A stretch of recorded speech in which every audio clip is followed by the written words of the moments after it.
Presentati in 10 secondi. Lucas, Agile Coach e aspirante Culture Hacker. Paolo Sanmicheli, Agile Business Coach, autore del libro Scafo da Hardware. Presenta l'altro in 10 secondi.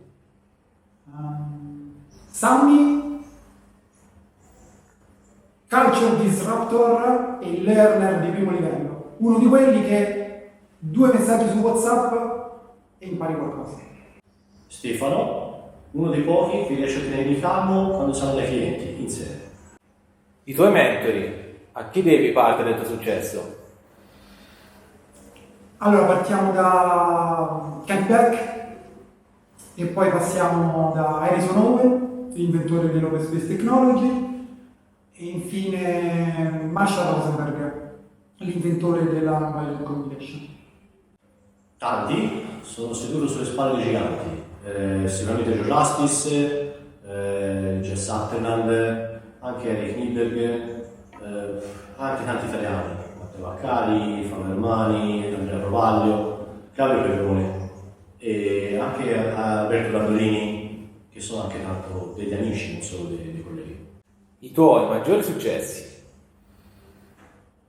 Maggiore successo in assoluto, arrivare a fare il lavoro nel campo che veramente mi piace. E successi pratici, il primo più importante che mi viene in mente è aver lavorato per tirare su una software factory da zero e fare all'interno della software factory quello che mi piaceva fare, quindi lavorare con questi metodi che allora erano nuovi. Vedere il mio libro vendere in paesi dove non sono mai stato, tipo il Giappone, e vedere un mio articolo citato da Steve Denning su Forbes. Un fallimento che ti ha permesso di crescere? La chiusura della Software Factory, che era stato il mio grande successo, e da lì la svolta in cui ho deciso di dedicarmi in maniera focalizzata a una cosa sola e crescere per aiutare le organizzazioni a non incappare in quel tipo di insuccessi.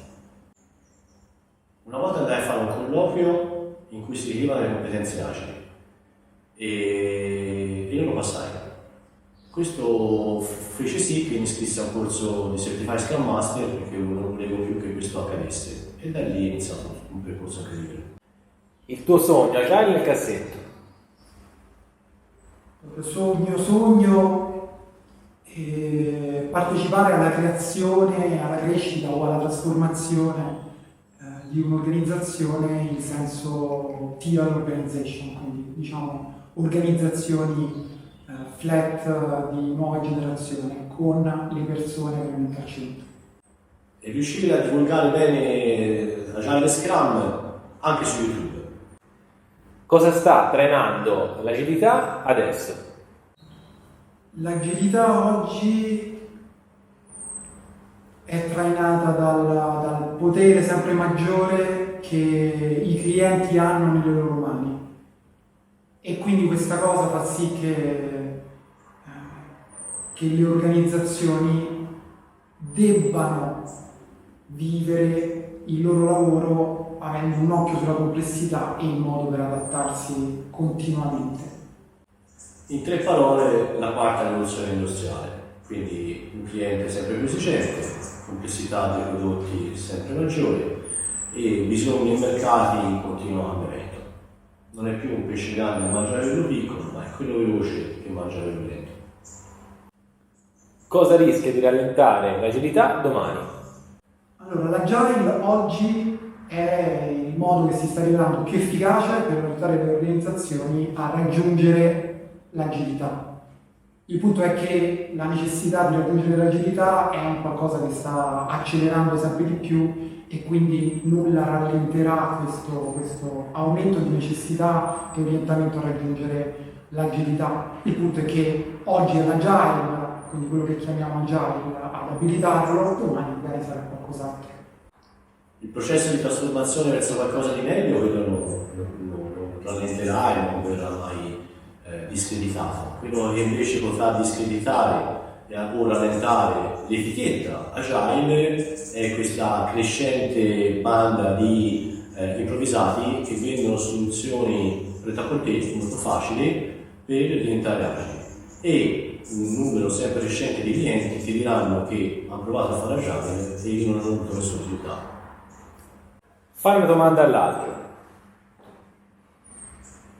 Ti finanzio l'apertura del tuo primo progetto divulgativo, magari podcasting, che non riguarda l'agilità. Come si intitola?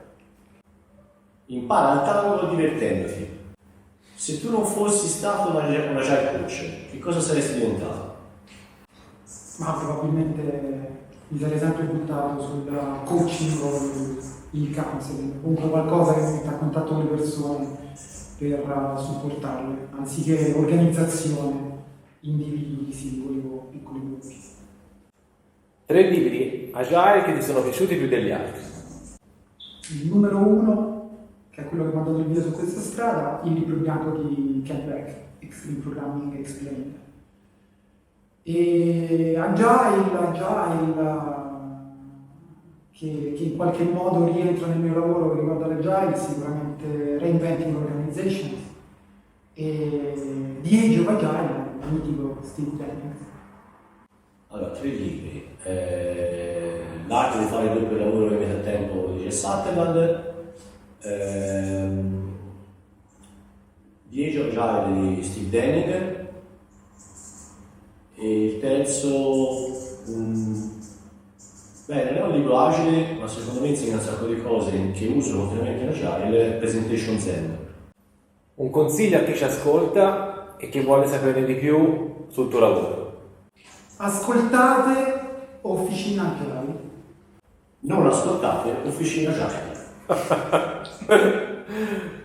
Un consiglio a Officina Agile.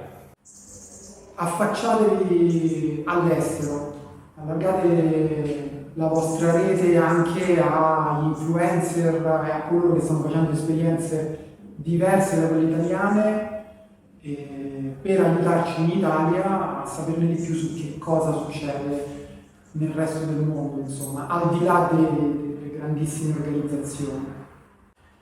Qualche intervista in inglese, qualche autore importante anche internazionale. E poi sperimentate dei format divertenti, qualcosa dal teatro, dalla cultura, dalla musica, dal cabaret. Sperimentate. Grazie!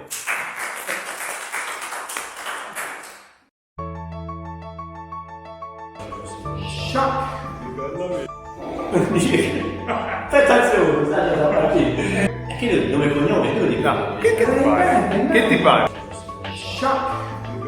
Chi parla? Bene oppure Per fare un nome. ti confermo? È impreparato. Sì, ma iscrivete, farà rallentare un po' il discorso.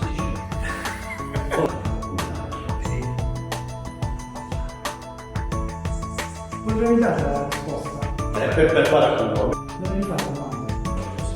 Ciao!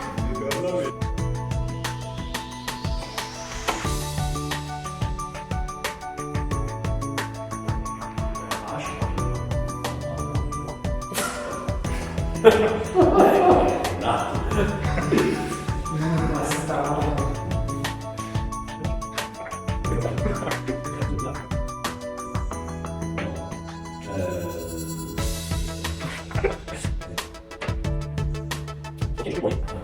Ah, non è agile? Non c'è. Per fare un nome.